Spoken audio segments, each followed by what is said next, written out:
In 1630, ships approaching Venice from the south had one mandatory stop before they could continue. It wasn't a port, it was an island, where the sick were unloaded and the dead were burned. It was called Poveglia. And of most of those who arrived there, nothing remained but ash mixed into the ground. The Venetian lagoon has more than 40 islands.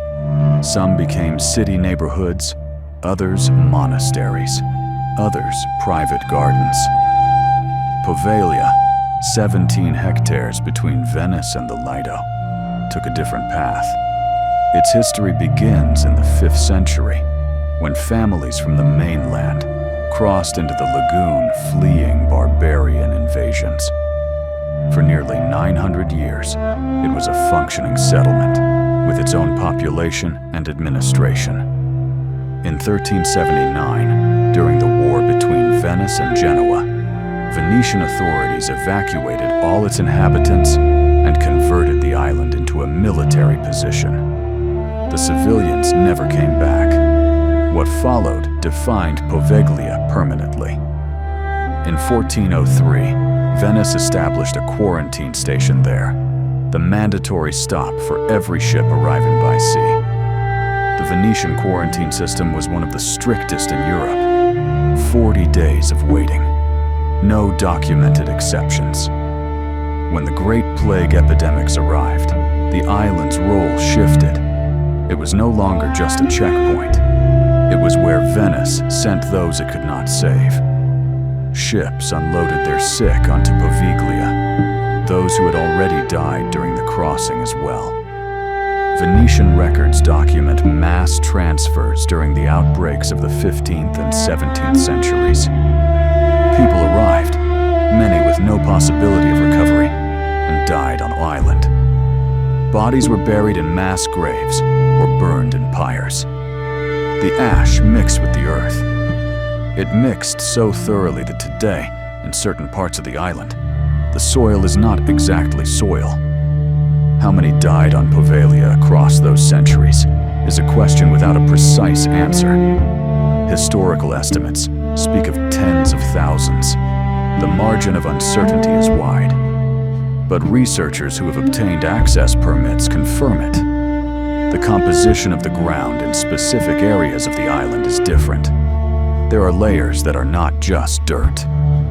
In 1922, the main building was converted into a psychiatric asylum. The hospital operated for 46 years. Conditions were standard for institutional psychiatry of that era across Europe. Isolation, coercive methods, sparse documentation. Not specific to Poveglia, but not benign either. The hospital closed in 1968, without announcement, without organized transfer of records. The island was left exactly as it was. Since then, Poveglia has had no official use. The buildings of the former hospital have gone without maintenance for more than half a century. Vegetation has advanced through the wards, the corridors, the courtyards. The bell tower still stands, visible from the vaporetti passing through the lagoon. Access is prohibited. In 2014, the Italian state attempted to put the island up for private concession. Protests in Venice were enough to suspend the process.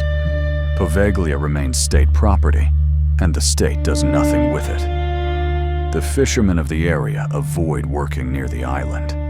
It is not superstition recorded in official documents. It is something passed from one person to the next without need for explanation. There are places that history uses and then prefers not to mention. Poveglia is one of them. Venice needed it for centuries to keep itself clean, to contain what it could not control. And when it no longer needed it, it simply closed it. What remains in that ground is not going anywhere.